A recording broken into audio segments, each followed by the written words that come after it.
This conference will now be recorded. All right. Thank you, everyone, for coming to the meeting tonight. Sorry about the technical issues. We do apologize for those, but we'll go ahead and get started by taking a roll call. So Gene Croshan. Present. And Nick Harvey.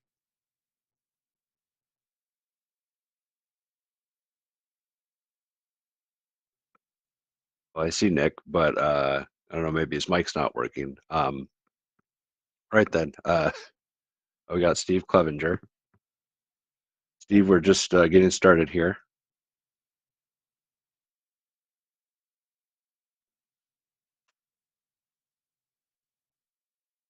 Okay, so I have Gene, Nick, and Steve. Did I miss anyone else who is on the meeting here?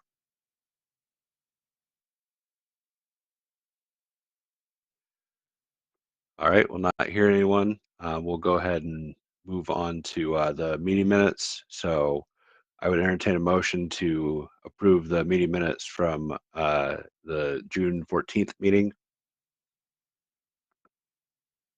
So moved. Okay, we got a motion from Steve. And could we get a second on that? Gene seconds. Okay, thank you, Gene. So we have a motion and a second. So we'll go ahead and approve those by a roll call vote. So Steve, Yes. Gene, Yes. and Nick. And Nick, if you need to type in the chat, that's fine.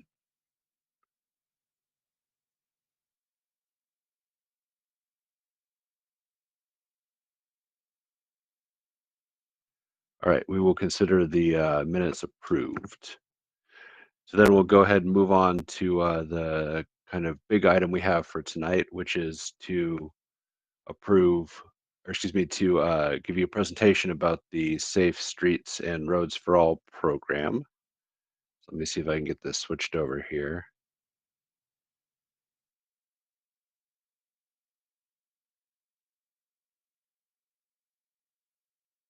Was there for a moment, but it's back on the agenda now. Yeah.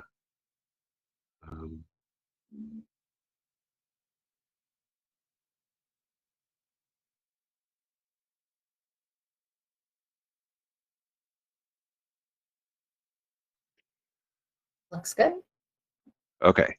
So really what I want to talk about tonight is kind of to start by giving everyone an introduction to the Safe Streets for All program.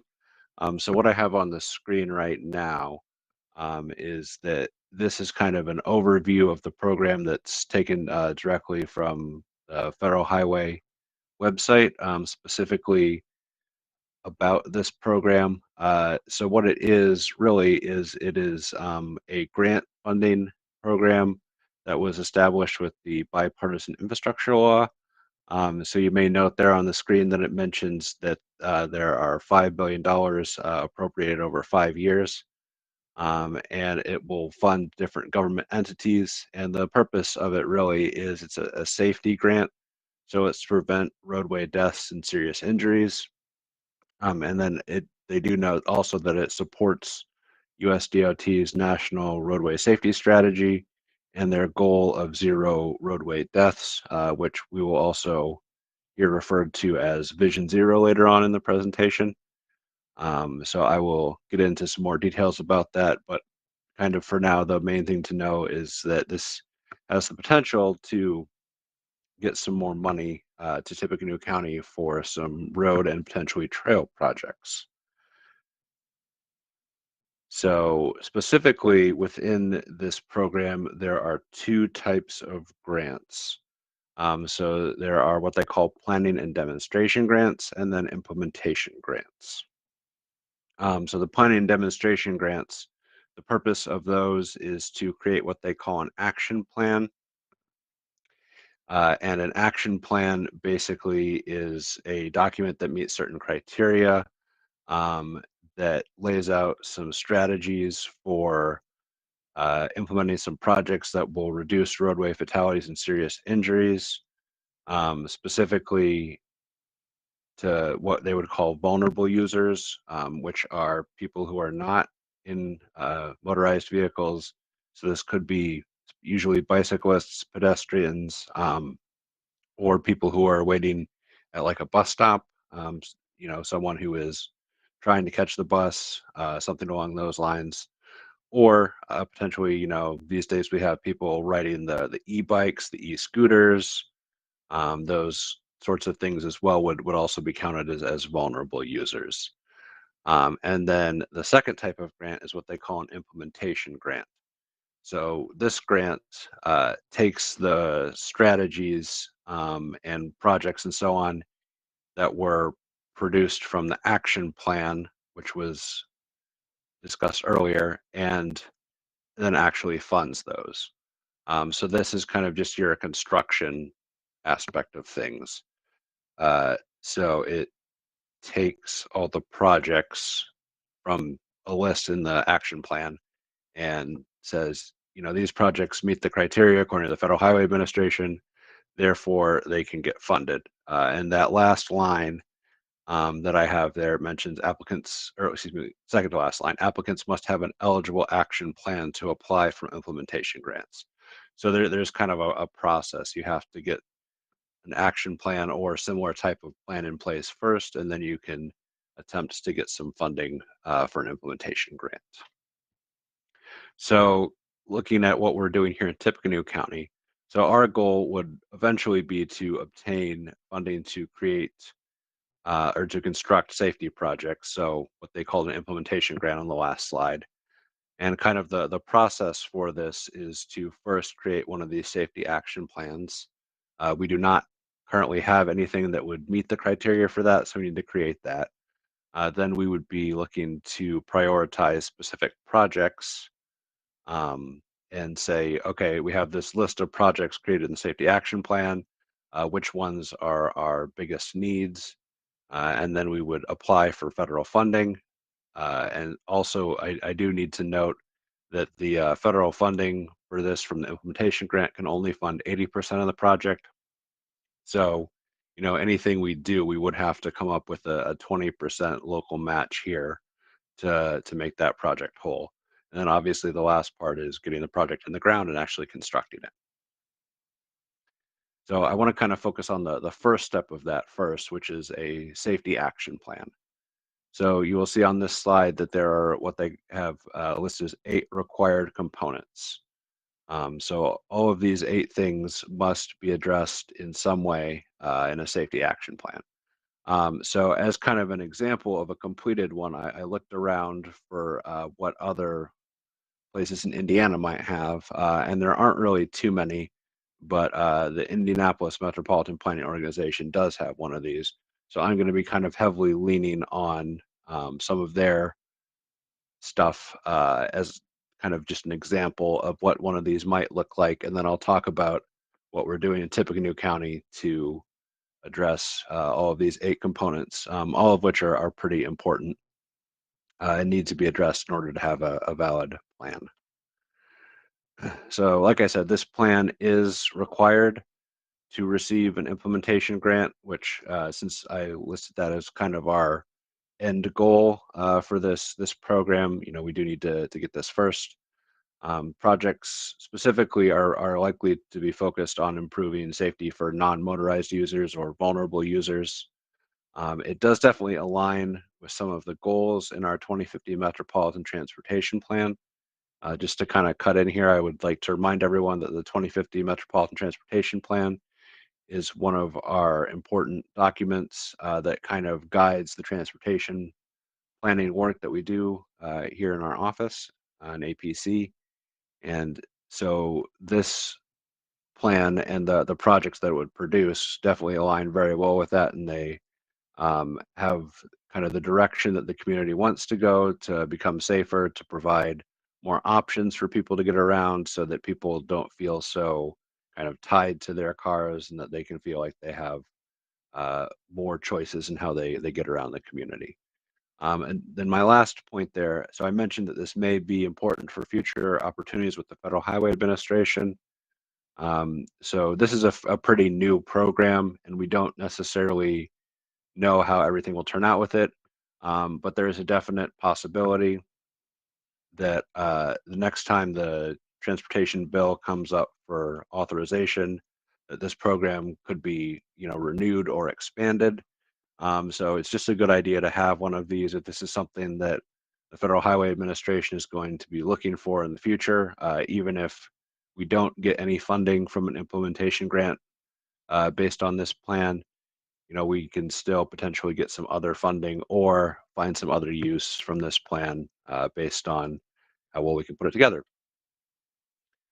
So there's kind of a couple components here. So the first one is what we call safety analysis, and I will explain these two items in further detail. So there is something specifically known as a high injury network, which is basically a map that we need to create that has a lot of significant data analysis behind it. And then there is some kind of other just general safety analysis about patterns and trends in the community. So that is kind of one thing that we're working on internally. And additionally, we are also looking to kind of branch out and tap into someone else's expertise. So we will be retaining a consultant with expertise in safety action plans. We put out an RFP for this, and we got 4 bids, and we did select a firm to do this. We're in the process of putting together a contract with them, and so they will be helping us with that. They have some expertise. They've done these types of plans for other jurisdictions around the country. So specifically, kind of looking at just the overall crash data first. So kind of the most important thing to look at is crashes that have injuries. Obviously, crash or fatalities. Obviously, crashes, where there is some damage to a vehicle or other property are not good, and we don't want them. But from a safety perspective, they aren't quite as bad as having, someone seriously injured and being confined to, let's say, a wheelchair or unfortunately dying. So because of that, fatal and what we call incapacitating injury crashes are kind of what we're really looking at when we do this kind of analysis. And so I think a fatal crash is pretty self-explanatory. It's a crash with any fatality, but the incapacitating injury crashes, that's, I think, a little bit more confusing. So you may notice on this table that I have on the slides that they have a note that the area's definition of incapacitating injury changed in 2014.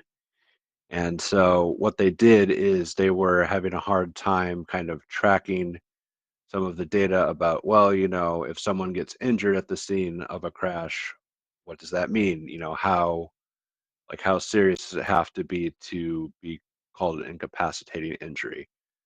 And there wasn't a lot of consistency about that. So what they changed it to was basically if any participant in the crash was uh, taken to the hospital for evaluation after the crash, then that was considered to be an incapacitating injury. Now, some of those people may have walked away after that, or it may have been a relatively speaking minor injury. So that would explain why from 2012, 13 to start in 2014, and then so on, you see a very, very large increase in that.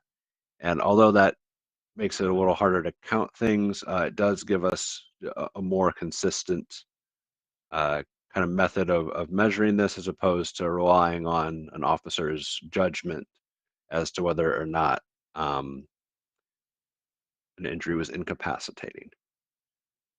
And then, so the last chart there is KSI. So that just stands for killed or serious injuries. It's just a combination of the first two. So that's what that abbreviation means. Did want to mention that because it's maybe not necessarily obvious. Okay, so that's kind of what we're looking to do is some of the same analysis. What we have here is from the MPO. That was, like I said, kind of my example. But we're looking to replicate this for Tippecanoe County. And then kind of the other piece that we're working on at the same time is the high injury network that I mentioned a couple of slides ago. So what we're showing on the screen is a draft version of that. So we had our staff research different methodologies for creating this. So one of our transportation planners, Aria, um, put in a lot of time looking at how different areas around the country are doing this, and she came up with kind of a few different possible methods, and we have put that together and used those to create this map. So what we're kind of seeing here, just speaking in general, is that this map shows a lot of streets in Lafayette where there is some concern, but somewhat surprising to me at least is that we didn't get a few more in the campus area. I sort of thought we would, but the data shows otherwise. So we are still working on refining this. You may note that there are kind of some segments here in the southern part of Lafayette that sort of seem to just be sticking out. So we may, look into that and see, well, you know, what really is going on with this, and do we need to change this anymore? Is there perhaps a tweak in the methodology we can make to modify this? And then additionally, this is something that we will be looking at in future years. So our initial high energy network that goes in the plan won't be the only and final time that that sees the light of day. We will be kind of looking at it and updating it, and hopefully we will see fewer and fewer roads going on that high energy network over time as we get projects in place that provide some help for this. Okay, so that's kind of what's going on now. So I wanted to pivot back to the implementation grants, since that's where we're ultimately headed. So remember, the implementation grants are just the Federal Highway Administration's word for the projects. So this is a nationwide grant, and it is very competitive. This is something that we plan to apply for in future years, but again, we do need to put together that action plan first.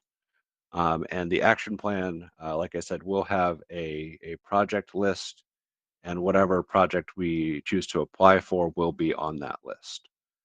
We will have to kind of decide how to prioritize that, and which area or which project in which area would be the most beneficial to apply for and would best meet the requirements of the grant. Um, so because of that, I wanted to kind of share some observations from FY 2022. So the reason why I have chosen that year is that that's the most recent data that was available. The Federal Highway Administration did publish the results of the first round of grant funding, and that was based on FY 2022 data. Um, so, however, the funding that was requested, if you add up all the requests around the country, it was 3 times as much as was available for them to give out. In fact, California alone requested more than was available. So even if they'd wanted to, they could not have funded every project that was requested in California alone. I do want to mention, however, that there is a cap on how much funding each state can receive. That is to ensure um, that some of the more populated states don't just soak up all the money, and that some of the less populated areas of the country also get a chance at getting some of this funding. So Indiana specifically did not receive any implementation grant funding. We did receive, not we here in Tippecanoe County, but as a state, there were some of the action plan grants that were received to put together those plans that are required. But those planning grants were the only ones that were received in Indiana, at least in the first round. They don't have data published for the most recent round, which just ended, I believe, in June of this year. Maybe it was June or July. So we'll have to take a look at that once it comes out. So kind of what we're considering when we will apply for implementation grants is the first thing is what's the safety impact of the project. So what we're really going to need to look for when we go through and create this project list is how can we see, or how can we demonstrate that this project will be able to reduce fatalities, reduce serious injuries, make it safer and more comfortable for people to move around our community. Another very important criteria for this would be equity. We want to make sure that it's safe for everyone, that it's not just for people who are higher income levels and, pushing out those who maybe don't have a car. We don't just want to make this a project that's focused on certain subsections of the community at the cost of others. Additionally, we would look to do some engagement and collaboration where we get some public feedback on what areas the public would be interested in getting some projects in place. And then we do also need to get some established safety practices and guidelines. So this bullet point here is a little bit of Federal Highway Administration jargon. So essentially what they want to see is that it meets certain criteria that they have, which they have a whole list of what these established safety practices and guidelines are. So we're going to want to tailor our application to make sure that it meets those. And then they also, again, include, this is last bullet point, is another Federal Highway Administration thing where it meets other DOT goals. And so they've listed as examples climate and sustainability, economic competitiveness, workforce engagement, and improvement. So again, we're going to want to make sure that whatever we apply for, that we're meeting all these bullet points. Otherwise, we'll be really hampering our chances of successfully getting some funding for a project in our community.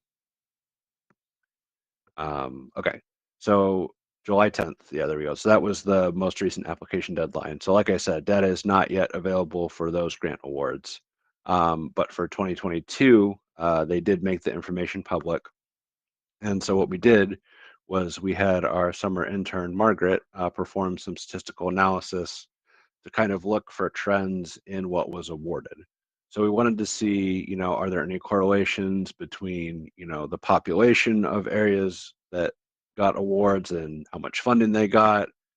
Did there seem to be any other just patterns we could pull out that we might be able to find? So my next several slides, I will get into some of that and share some of her findings with you. So first of all, just kind of speaking in general, there were 37 implementation grants awarded, so we had 37 data points. They were mostly in areas with larger populations in Tippecanoe County. You will note the average and median populations there on the table that we have on this slide. And I think that part of the reason for that is not because the Federal Highway Administration would be unwilling to award projects in areas with lower populations. It's just that more populated areas already had the safety plans in place, which are a requirement of putting together an implementation grant. So because of that, I think at least initially it was a little skewed toward higher population areas. So then just one other thing I wanted to note is what they call an underserved population. So those are people that don't necessarily have the same access to individual personal vehicles. So there may be people who travel by transit or walk or bicycle more because they don't own a vehicle. There is an official definition for an underserved population, so those statistics are taken based on U.S. Census data. Okay. So the first thing that we looked at was, is there any correlation between how much was awarded and the population of a certain area where it was awarded? So there is, as you can see, a very, very slight trend in that, but it's really pretty all over the place. And there are, especially on the population size, a couple of data points that really make it hard to find much of a trend.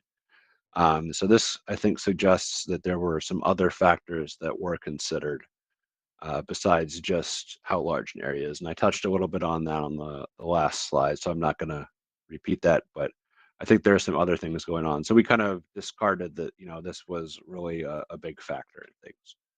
So the next one was equity. So We did look at the percent of population underserved versus award size. So we wondered, well, maybe do communities that have a higher underserved population, maybe those are the only ones that are getting awards for this grant. And there was a little bit of a correlation with this, but it's not significantly higher. If you look at the R squared value, it's 0.08, which is still not very high.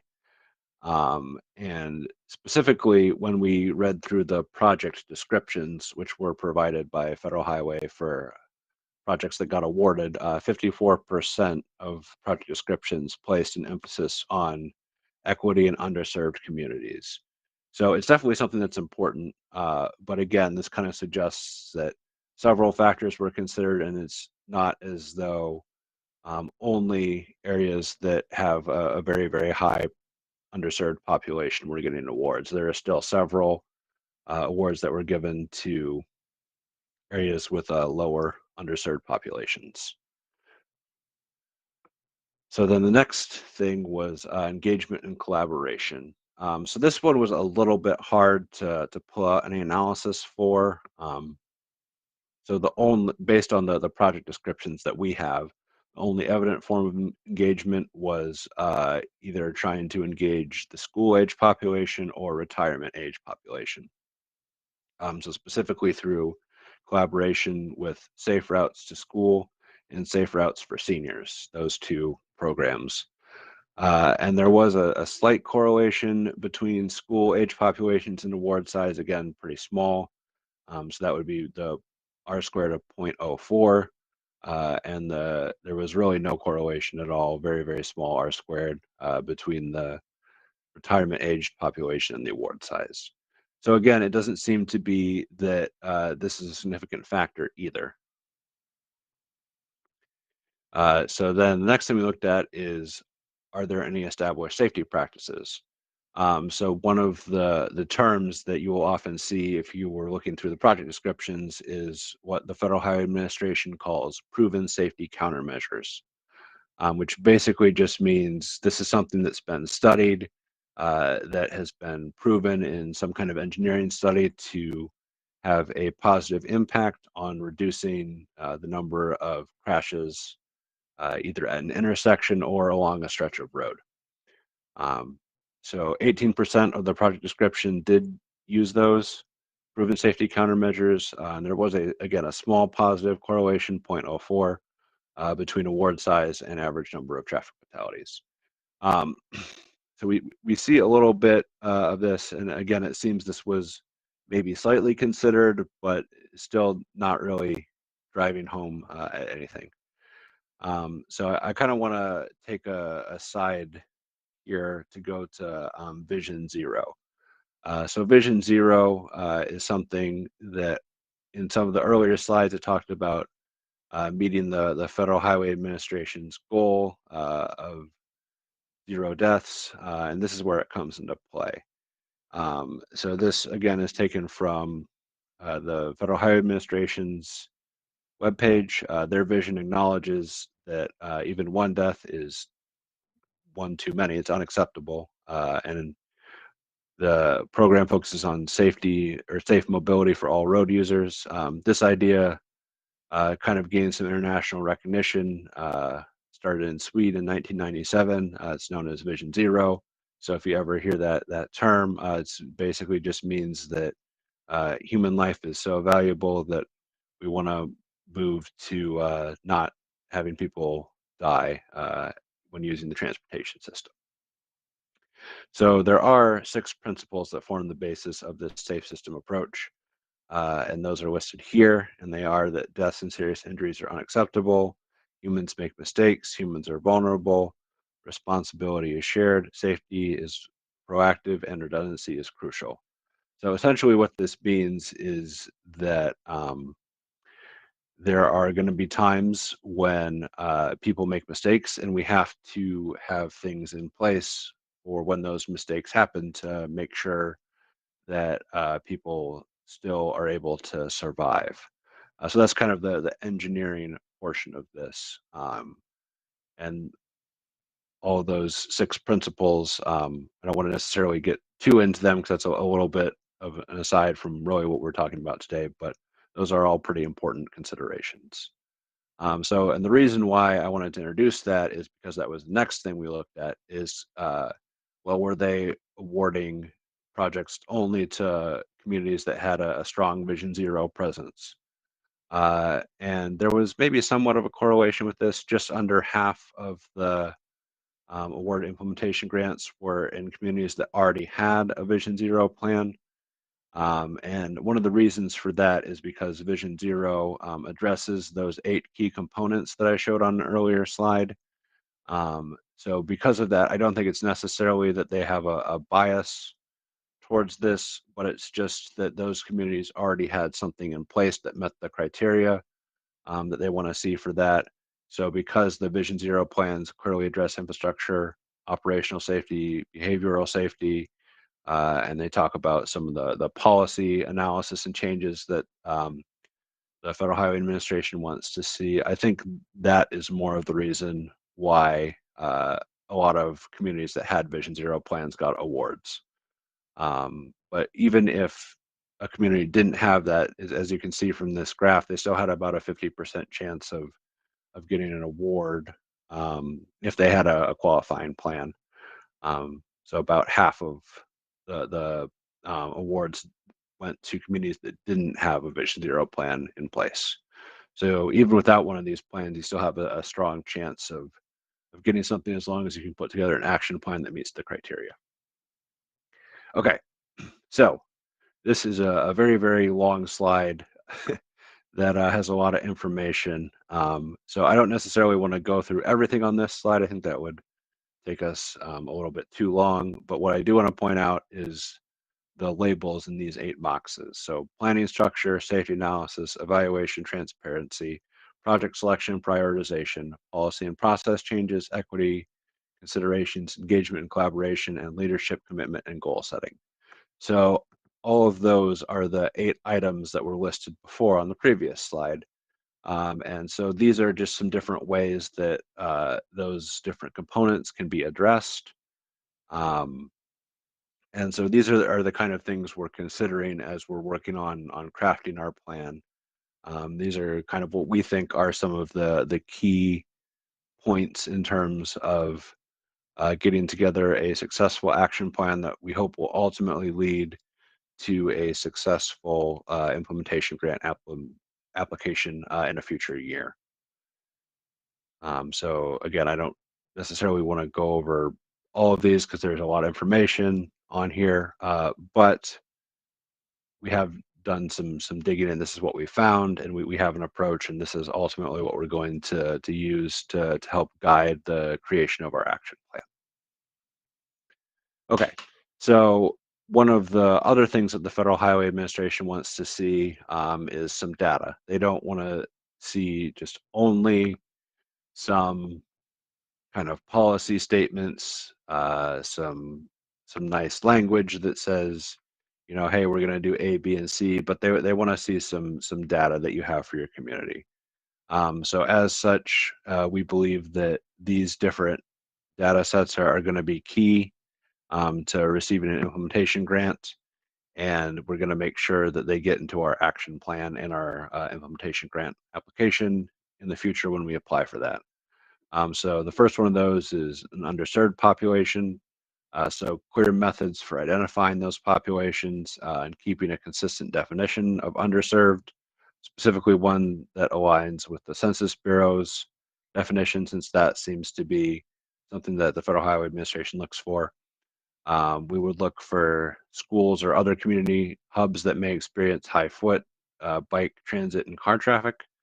So we want to kind of find areas where we say, okay, you know, we have a concentration of vulnerable users in this area. Is there something we can do that positively impacts the safety of these people? And then, of course, historical countywide traffic fatality trends, when and where the heaviest traffic occurs in the county. So that's essentially the traffic counts that we take. And then the high injury network, which I showed earlier, that Ari has been working very hard on, and she has put together the draft version of that. So we do have some of these pieces already kind of mostly assembled, But like I said, we are going to work to continue to track some of these, and some of them may change over time. So, for example, hopefully the historical countywide traffic fatality trends will be going down. Um, and the high injury network also hopefully will have fewer and fewer roads on that with fewer and fewer fatalities and serious injuries. So we are going to be doing some data gathering as part of this. That is one component that we think is important to a successful implementation grant application.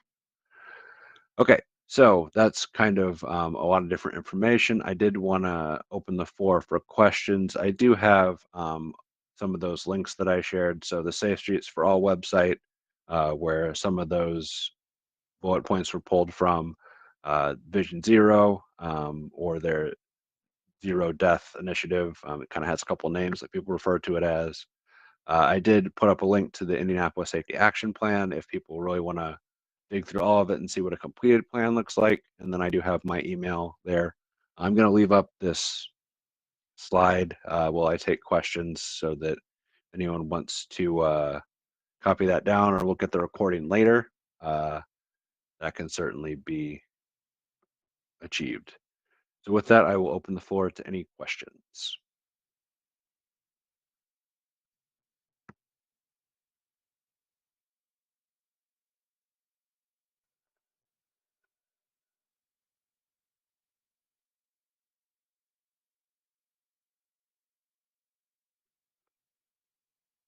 Okay, I see that there is a note that someone's on YouTube. So if there are any questions from there, we'll certainly take those as well as questions from those on the call.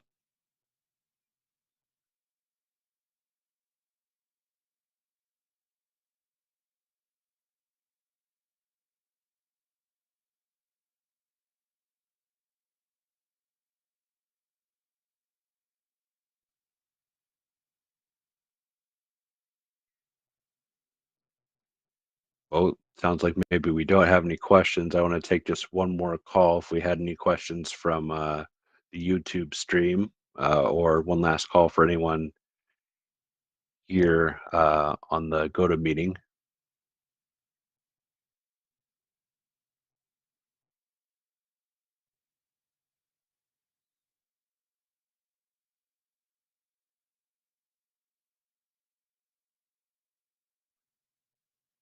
Okay, I'm seeing a note in the chat that there are no questions on Facebook or YouTube at this time. So with that, I will go ahead and see if I can switch us back to the agenda here.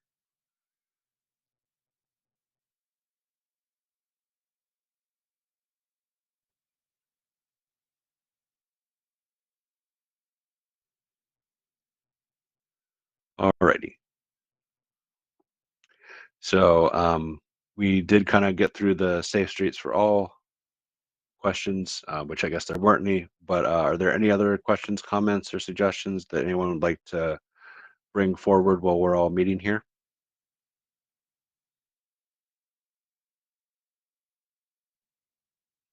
Yeah, this is Gene. When does the county plan to have the action plan completed? Sure. So it'll probably take about 6 to 8 months, maybe 10 months. It depends a little bit after we hire a consultant, which should be happening pretty soon. So it'll be around summer of next year.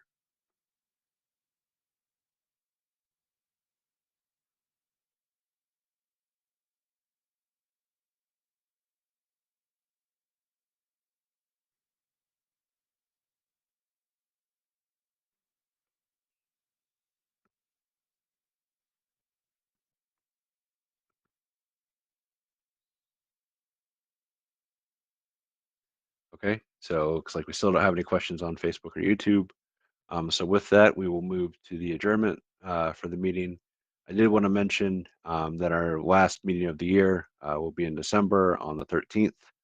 And at that meeting, we will be discussing our annual listing of projects. So we will have our senior transportation planner, Doug Pode, with us, and he will give us some information about how our federal funds were spent and what projects they went to in this past fiscal year. So look forward to seeing you then. And unless there are any questions or comments, which I'll take a last call for, we will be adjourned.